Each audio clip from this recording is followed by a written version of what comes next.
Welcome to our healthcare panel. Tonight, we have 4 panelists that I'd like to introduce to all of you. We have Angela Brown from Cassia. We have Rob Brock from Boston Scientific. We have Anila Idani from Habit Aware, and we've got Christy Moline from Bethel University. My name is Molly Wickham, and I'm going to be your moderator tonight. And we've got Judy Jones, who is here today as well, providing technical support.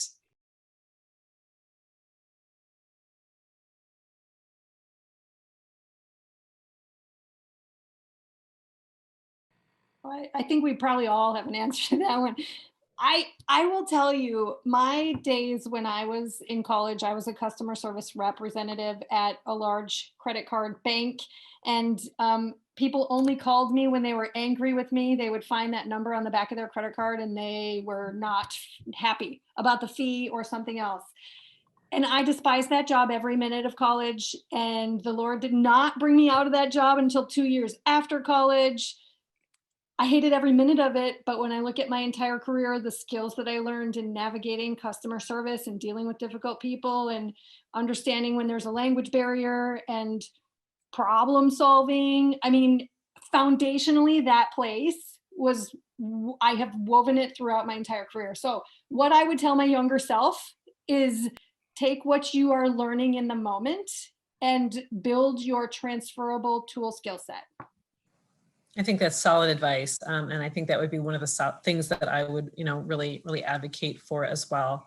I think also that I would, in HR and in my roots as an academic advisor, I think the other thing that I've talked about is really, again, going back and figuring out what are you passionate about? Where are your skills? Where's your fit? And if you're in somewhere that's not your fit, don't feel like you have to stay there forever. Take those nuggets that Christy talked about. What am I learning? Where am I growing here?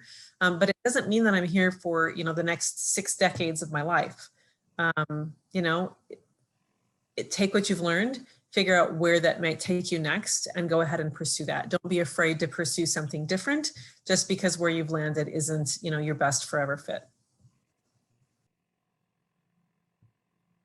Yeah, I'd follow up with that by just saying nothing is permanent. So, you choose accounting as your undergraduate degree. It doesn't mean you're going to be a partner at Ernst & Young 15 years later.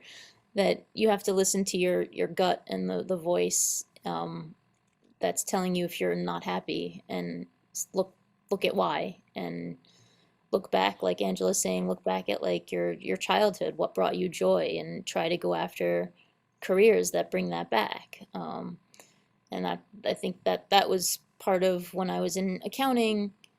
I loved it in the beginning in junior year of high school because I loved the balance of debits and credits. But then when I got to audit, it was just the time of Enron and Arthur Andersen collapsing, and it was just like, what is the point of this? Like, does it even matter? And so I had to look at that, and I had to look at, is this what I want to spend my time doing? And look at what brought me joy as a child, and said, okay, I loved being creative, and I'm going to go try that. And that, again, like Christy said, it feeds into the skills that you're going to need. And you kind of just have to tell there's really nothing you can tell your younger self, because whatever you do, it creates a wormhole, and then that you're on a different, you're not where you are today. You're somewhere else. So what I'll tell you, Steve, is to just follow your gut and keep that faith, and know that if you're feeling ever in a point where you're not excited about the decision you've made, look back inward and upward, and you'll find your answer. Yeah, that's excellent. The metaphor that I appreciate about career paths comes from actually Sheryl Sandberg and her book Lean In. She was the COO of Facebook, and wrote this book, Lean In, really to encourage women in industry. But I found it super helpful, the book. And her metaphor was that we need to replace the idea of the corporate ladder with a jungle gym, because sometimes your next best move is lateral.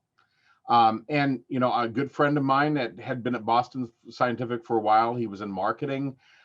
He was not getting the promotions that I think he was ready for. and do for. And he took a lateral move to our health economics group that specializes in working with payers and reimbursement and the whole landscape there. After just a few years, he's now one of our vice presidents in that group. It was the right place at the right time for him.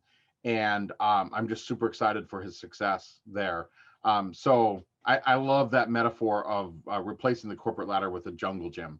That was super helpful to me to think about. And so, like others have said, being willing to just move on, I think starts with knowing yourself. And for me, it also comes down to knowing what I'm not good at. I know that there are certain things that I just am not good at, and it's not even just that maybe I don't enjoy them, but they're not strengths for me. And so I don't pursue those roles. But otherwise, know what I do well and don't be afraid to just chase that.